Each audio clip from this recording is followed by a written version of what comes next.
And welcome back, everyone. Welcome back. Whew, oh boy, there was an intense series going on over on the other half of the bracket. Beyond versus Geralt, we were waiting for them to wrap up, and Geralt took down Beyond 2-1 in the ultra late game of PvT. And Geralt is about to start his series against Rogue. Meanwhile, we are going to be jumping into our semis. Let's go. The semifinals are ready. We're jumping into our own Protoss versus Terran matchup, and spawning in the bottom hand corner of Ultra Love, we have the German Terran player. We have the Red Terran representing Mals. It is HeRoMaRinE.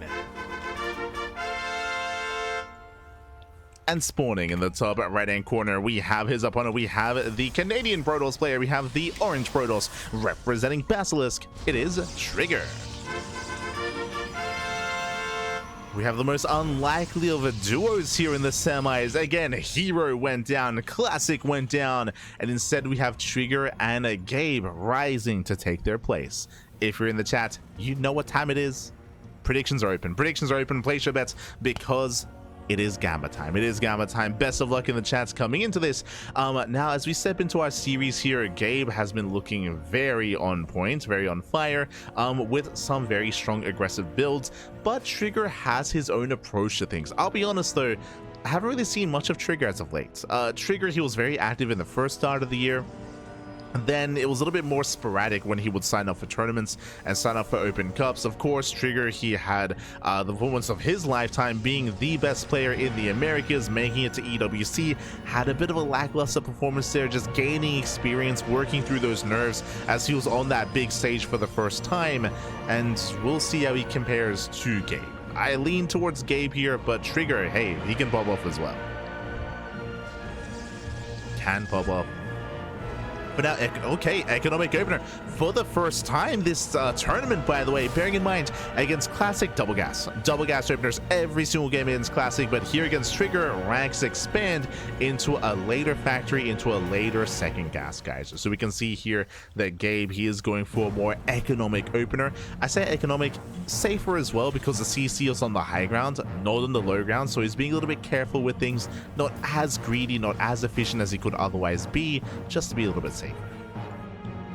On the flip side, send that open out to Trigger, and welcome one and all to Ultra Love. Ultra Love is one of the more, I was going to say aggressive maps in the map pool. I would say that it is one of the more aggressive maps, but at the same time, we often see either polar opposites. We have the extremes, either some really aggressive short games or some much longer games instead. We either see one or the other. Very rarely do we get the in-between. The reason for this is because the area in between the natural, the third, and the fourth is very vulnerable, very exposed. So we have seen a lot of all-ins take over this location and then bam, hit into the natural or hit towards the third. You can pick or choose how you want to approach things and where you want to head, and it can be difficult to defend and set up your shield batteries in the correct position. Goes both ways, of course, where the Protoss can also be hyper aggressive as well. But we'll see what builds we go for. For now, Twilight Council opener out of Trigger. We have our 2 gateways in the main, and we have a Robo here in the low ground. So far 2 gate. We should be going for a 3rd gateway as well, going into a charge base opener. Okay, Trigger, what has he seen across the map? He saw the CC on the high ground. He's aware of the more economic build, despite that still opening charge. Interesting. Now, as a reminder, Classic went for something very similar. Classic game 2 on Pylon against Gabe, if you remember. Classic, he went charge, he went up to a Temple Archives, he went up to, what was it, 4 to 6 gateways on 2 bases, all before the 3rd. And if you remember, we were talking about how that is designed to shut down the 2-base all-in, to shut down these all-ins, shut down these stim timings, and to shut down Terran aggression. Ideally, in the end, Gabe scouted, and Gabe took a 3rd. In that second game against Classic, remember, he saw what was going on, he saw how late the 3rd base of Classic was, so Gabe, he just backed off, he took a 3rd base, and he took more of a defensive stance instead, and he was able to take it in the end. Here, we'll see how Trigger approaches this, as looks like Trigger, he's expanding, he is not rushing into Storm, but ooh, is going to be delayed. Yeah, nice delay here from Gabe. Shuts down the probe. Behind this, going into his tech labs, going into Banshee and tank production, no stim. Ooh, going for an earlier push. He's going for a Beyond move out. Now, this does hit pre-stim. This hits very fast, really early on. Charge will be a factor though. And again, this is why charge-based openers are so safe, because this will be ready in time for the move outs, if Gabe were to commit. Does turn back around. Waiting for reinforcements. Third base now being taken from Trigger. Gabe going back in.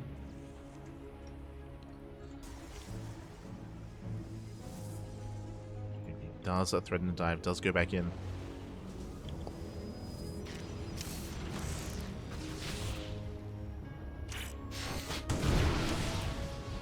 And gets a couple of extra workers. So far, 4 pros have gone down for 1 LiuLi.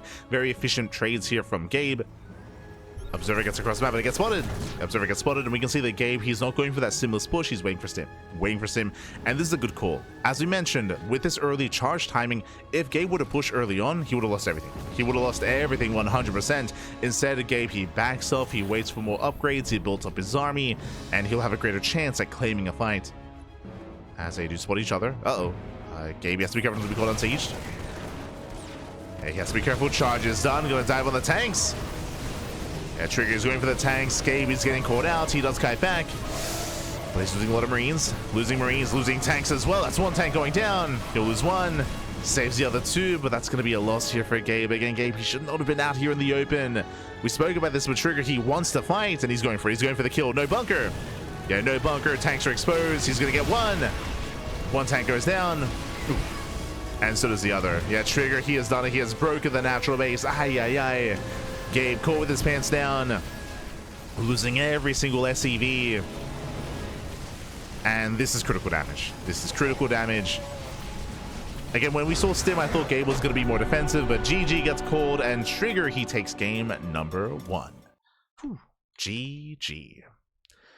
GG, well played. Again, it's very, very similar to that second game that we saw on Pylon between Gabe and Classic, where we did mention how Gabe, when he saw that it was a charged storm kind of build an opener, that he was more defensive. Gabe, he was more defensive. He turtled up back at home, and he received the Protoss player instead. And it looked like that was going to happen here. Gabe, he backed off. He was on the map. He backed off. He came back home. He was building up his army, working towards Stim, and then he moved out. And we spoke about it, like, you don't want to move out, not against a charge-based opener, not against the build that Trigger was going for, and Trigger, he just collapsed in the army, shut Gabe down. Did shut him down.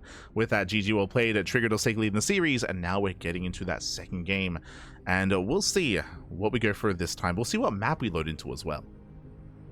Do we go into a larger map like Tokamak or Maganatha or Incorporeal? As we're going to be loading into a smaller map. Oh, sorry, as we are going into a larger map, we're going to be loading into Tokamak.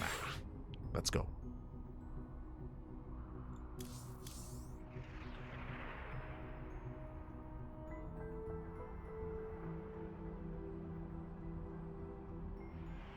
Here we go.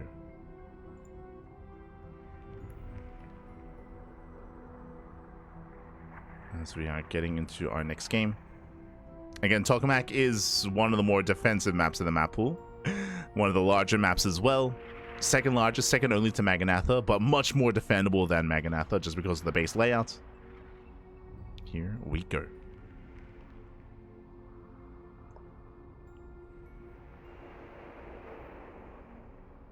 Just catching up with the chat. Why didn't he siege? If you're referring to on the low ground, if he sieged up there, he would have lost everything. Unfortunately, he was just caught with his pants down. As we mentioned, if he was aware of the charge base opener, being more defensive and staying on the high ground, staying at your natural base would be the call to go for. It's what Gabe did against Classic. Didn't quite do so here against Trigger. Here, he was more active. He moved out in the open. Got caught out. Got caught out. And here we go. We're now getting into game number 2. And spawning in the top right-hand corner of Tokamak, we have the German Terran player. We have the red Terran representing Mouse. It is HeRoMaRinE. And spawning in the bottom left-hand corner, we have as opponent, we have the Canadian Protoss player. We have the orange Protoss representing Basilisk, leading the series 1-0. It is Trigger. Here we go.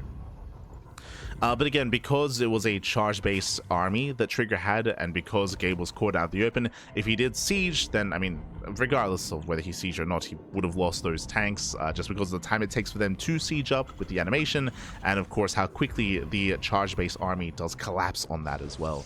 So, again, unfortunately, he was just caught out in the open, caught with his pants down. And Trigger did snowball from there.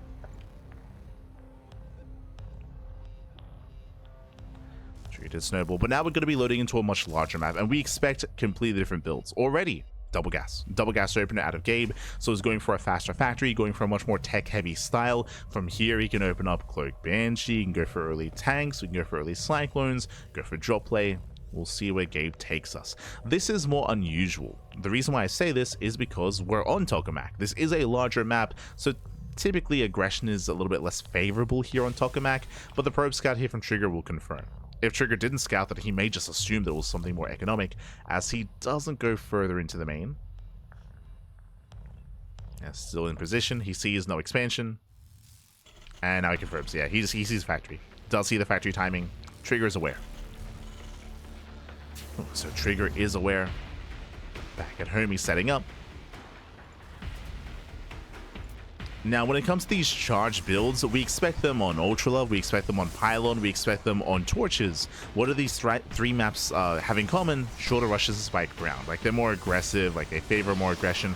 On these larger maps, it would make more sense if Trigger did open up Blink instead. But we'll see. Technically, he could go Stargate, which would be crazy. But, also on the table. There it is. That's it. I think we barely brought it up towards the end, but yes, I mean, Stargate is on the table on Tokamak. Let's go. So Stargate opener. Now, whether we open up Phoenix or Oracle yet to be determined. Phoenix base openers are designed to shut down drops, shut down Widowmine drops, Banshee base play as well. This can shut it down quite hard. The downside though with Stargate openers is that you are vulnerable to all-ins, specifically 2 base all-ins. 2 base all-ins, which have risen in popularity in the meta, can cripple this, but the reason why we spoke about how Stargate play is more viable and more of an option here on Tokamak is because of how large the map is and how defendable it is. So all-ins are just not as effective here on Tokamak to begin with, so you feel safer opening up Stargate. I also should mention that it's not as effective, not saying that it's not impossible to pull off, so we'll see what Gabe goes for. Because he'll try to like commit and double down. Reaper Hellion poking in. Oh. Does rush past. And there's no wall. Yeah, there is no wall. Probe's going to be going down. Massive Hellion shot's going to be going off. Now Shield by Replacement does save the probes. As Reaper say bust into the main base, and again, you can see the Phoenix picks up 1 Reaper at a time. Probes are going down. Again, Phoenix is a struggle against early game aggression. And that's going to be 4 dead workers. Not a bad start here for Gabe, considering he kills probes and he gets scouting. Now he knows. Now he's aware of the Phoenix, and back at home he can get ready. We can get ready with Vikings, with Cyclone production as well.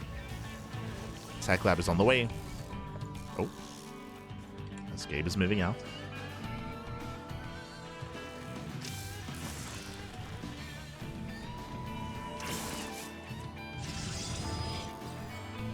Sets up.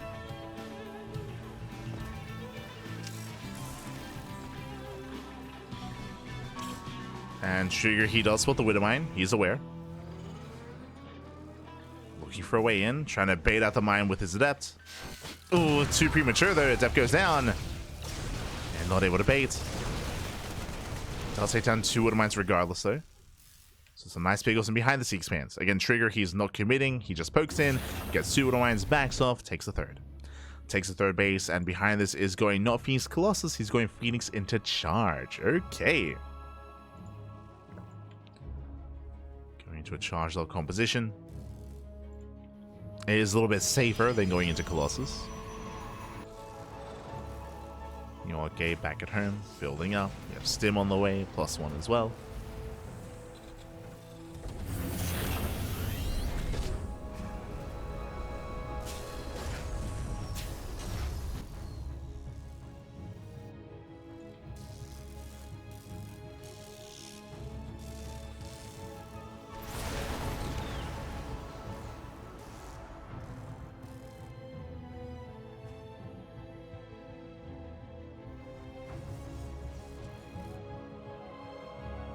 As Gabe, he's sharking around. He's hoping to try to catch any stray Phoenixes.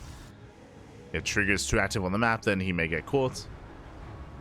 Behind this, bearing in mind the upgrades are still not done.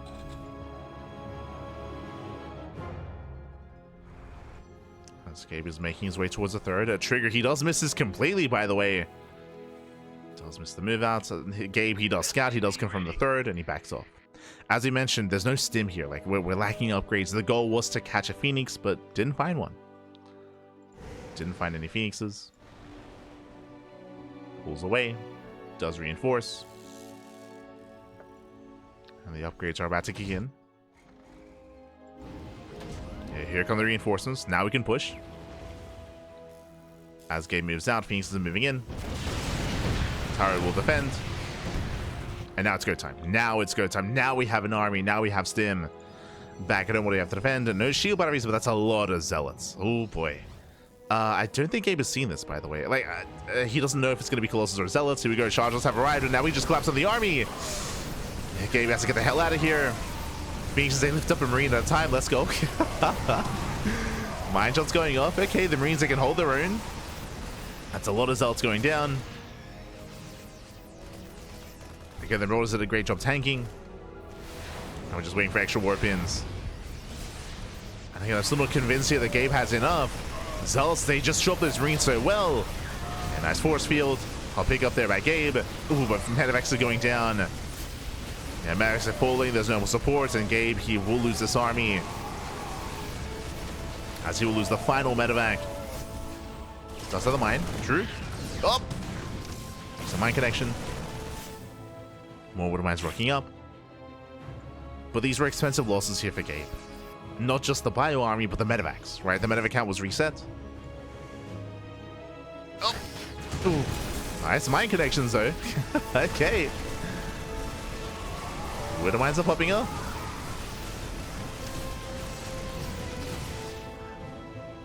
Trigger, with enough zealots, he can overwhelm this army. But again, he's had some messy fights. It's been messy. How's it one? Oof. We'll lose that Phoenix. Alas, doesn't have enough reinforcements, not enough zealots. We need that War Prism. We need some way to reinforce. Getting a pylon. He's down to one Phoenix. As he backs up. He backs off. The game does continue. Again, some messy trades, some messy fights. You can also tell that the Trigger, he's so close to breaking Gabe. He knows it. But that's going to be 3 Widow Mines here to defend. There's 3 mines. There's 4 Marauders as well.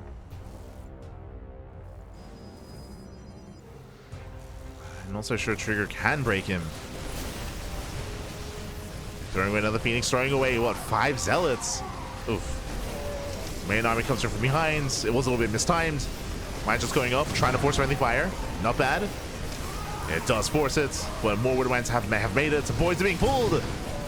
Does pull the boys, takes out all the zealots, and Gabe holds. Whew. Gabe, he holds on, doesn't lose. He only loses 2 SCVs, barely any workers. Yeah, Gabe is holding, and now his army is just getting better and better over time. +1 is now done. +1 defense.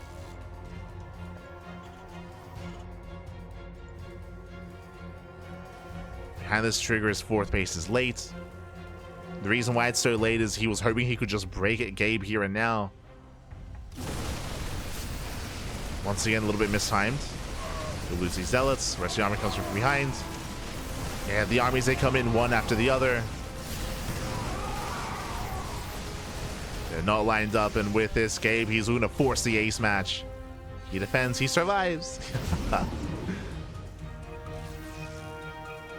we have 2-2 on the way. Ghost production, 4th CC.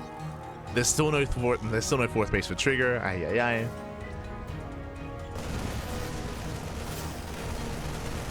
It was close, though. It was close. I can see a world where if Trigger had preserved his Stalkers, I'm referring to the mine shots, if he had preserved the Stalkers, if he had preserved some extra Phoenixes as well, I can see a world where he could have done enough damage. He could have broken the 3rd, but alas. In the end, bled out too much. Did bleed out too much.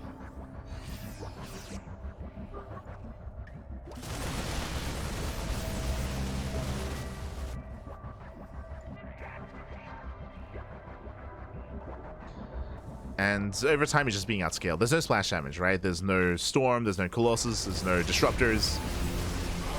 There's no backbone to this army. The Dark Shrine just finished, so we can warp in Archons. So there's going to be Archons accessible here, but we already have Ghosts for EMPs. Gaby's almost maxed. He's almost maxed out. And Trigger, this is his last real army.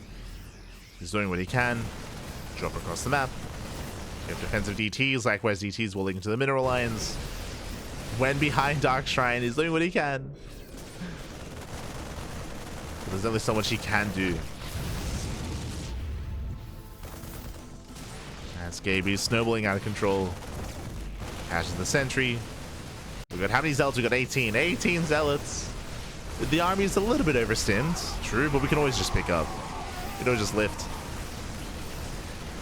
Doesn't even need to. GG gets called. Gaby ties up the series 1-1. We are going to the ace match. Ooh, GG. GG, well played. Interesting build there from Trigger, opening up Phoenixes into charge, but then committing essentially into a 3-base all-in. We were emphasizing just how there was never a 4th base. It was never a 4th base. There was never any further tech. Never any ambition to go into Storm, to go into Colossal, to go into anything else. Just pure Zealot. And again, it was meant to kill, and it almost did. We spoke about it. Unfortunately, we had some inefficiencies. Unfortunately, we had some inefficiencies from Trigger when it came to bleeding out Phoenixes, when it came to bleeding out some key units. And in the end, GG. In the end, GG, well played. In the end, HeRoMaRinE does outscale, and now we're going all the way to the ace match. Let's go. We go into the ace match, going all the way to game 3, and we'll see how this story ends as we are getting into ley lines for that final game. Let's go. Here we go.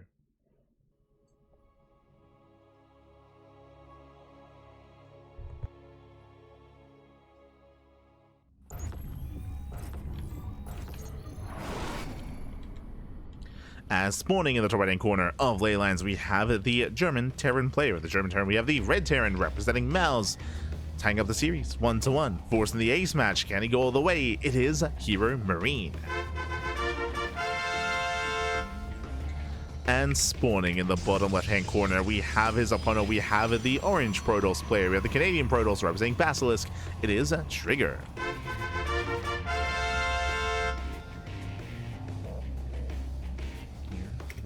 Go.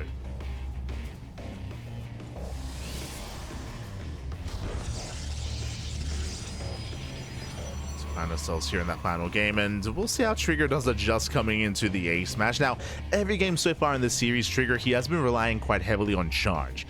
Game 1, he opened Twilight Council, opened a charge, and he was able to punish the aggressive nature of Gabe. Game number 2, once again, double gas, by the way, double gas opener. But game number 2, we saw Trigger go for a Stargate opener, followed by charge into Phoenix charge all in as well, where he barely was not able to break Gabe.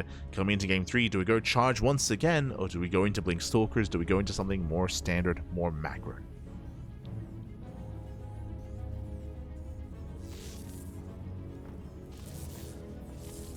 Go. Against Gabe, I wouldn't blame Trigger for opening up Twilight Council charge again, especially on ley lines. I feel like there's more potential here for Gabe to be more assertive and more aggressive, and maybe you want to try to punish that. But we'll see. I don't expect to see another Stargate opener. No shot. Not 2 games in a row. Be crazy. For now, to have our faster factory. Checking Trigger's vision, he didn't see much. For all Trigger knows, there could be a CC on the high ground. He didn't see the factory, didn't see the gas geyser, so Trigger working with some incomplete information.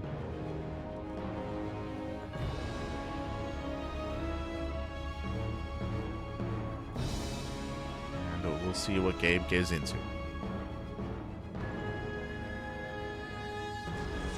Reaper moves out.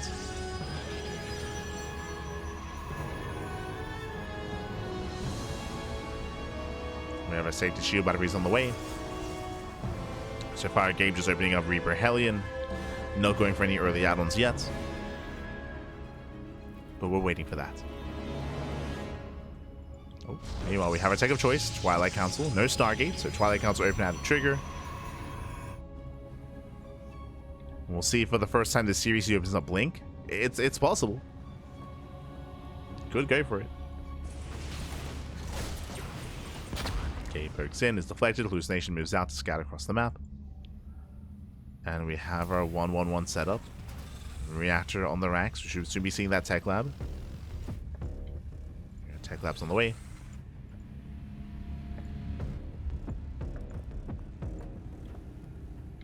This Gabe does open up triple Reaper, double Hellion. Are we going for the medevac? Are we going for the add-on swap? Does try to bully back those Stalkers. The Stalkers are getting very low. He's going for the dive, and he gets it. Nice pickup. He gets one Stalker. The Hellions, they just walk in. Oh, and this is getting out of hand. This is getting out of hand here. This should not have happened. Losing 3, 4, 5 probes. Ay, ay, ay. Losing up to 6. Can we get 7? Oh, can we get 8? Oh, good. Yeah, 8 probe kills here in the early game. That is insane damage. And we're not done because behind this add-on swap into Cloak Banshee. Cloak Banshees are on the way. 8 probes for 3 Reapers and 2 Hellions is well worth it here for Gabe. Gabe starts off with a lead. He does start off with a lead. Again, a brutal start here for Trigger. Unfortunately, he just wasn't able to wall up. Wasn't able to wall off. Did not stop the Hellions. And this is going to be a brutal follow-up. Bearing in mind that we are going into tank and Banshee production, this means the stim is going to be more delayed, and it does mean that Gabe, he may actually decide to push out with Vanilla Marines with an abundance of tanks early on. Oh, never mind. He only makes 1. So only 1 tank, then into the add-on swap. So we are very, very light on tank production. Much, much earlier stim.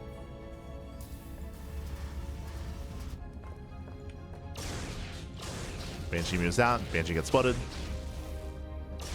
Cloak is just now finishing up, and the detection is not ready. No shield battery in the main. The one Banshee can get a lot done. We're going in. Yeah, he's going. Oh, never mind. He thinks about it. He sees the robo. He backs off. Does back up. Does pull away. So far, so good. Trigger is holding. Behind this, going for Storm on 2 bases. I just realized this is a blink-based opener, yes, but he's going into a massive gateway explosion. He's going 2 gate, 6 gate. He's going 2 base, 6 gate with Storm before the 3rd. So very 2 base heavy. Now this means a couple of things here. It means that if Gabe does commit with Stim, if he moves out with Stim here and now, Storm is going to be ready. Right, Storm, as you can see, it's halfway done and it's being chronoed as we speak, so Storm will be ready for the fight. The downside, I mean, again, this is actually really similar to Classic versus Gabe Game 2 on Pylon, where Trigger, his 3rd base is very delayed. It's a very late 3rd, so Gabe, I would say that the call to make here is just to expand. Expand, get a 3rd base, and have an equivalent economy, if not greater economy than your opponent. But we'll see, because I feel like Trigger wants Gabe to push. Because of how late the 3rd is. And the Observer sees. Yeah, he sees the move out. Trigger, he sees the move out. Storm is ready. Likewise, he has eyes on the Banshees. And here come the High Templar, here come the Storms. It's still a small army for Trigger, but if the Storms connect, then he can pop off. Loving the pre-spread. Gabe, he expands. Okay. Let's go. He does expand. This first Storm. Ooh, a little bit Trigger happy. Yeah, second Storm did whip. The rest are connecting. A Templar going to be going down. A bit of a messy fight here for Trigger. Yeah, very messy engage. Yo, we got slow lots to defend. Oh, we forgot charge. Yeah, he forgot. He forgot charge. No. Yeah, did forget charge. You can see Trigger. He has a pretty big bank. He had the money for it. I'll be honest, I just assumed he had it as well. No. And Gabe is popping off. Gabe is pushing forward. Storms can buy some time. Nice snipe on the tank. Nice Storm as well. On the minefield. Single wood mine left. But again, without charge, those fighting these marauders is just so difficult. Yeah, so difficult here. Trigger trying to force his army back. Again, a very tense fight. And Trigger holds. Trigger, he holds on. Did cost him a lot though. Lost an Archon, lost High Templar, lost 5 Stalkers. But does save the base. Likewise, Gabe getting his own. As it all settles here, I do favor Gabe's position. As I mentioned before, typically the Protoss player wants to be up in expansion, and Gabe, he wasn't all in. Sure, he doesn't break Trigger, but the third base was already laid, so the economy is still lackluster for Trigger. Gabe has a superior economy, which is rarely seen in TvP for the Terran to be up.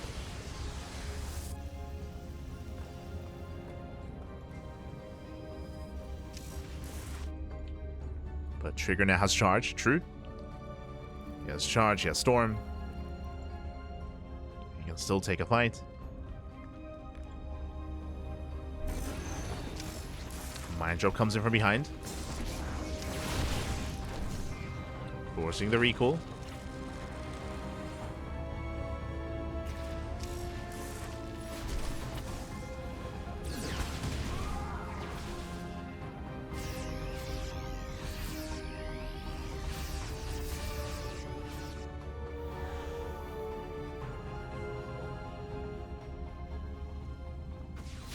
Task Force, and here we go. Trigger, he has to commit. Nice storm. Okay.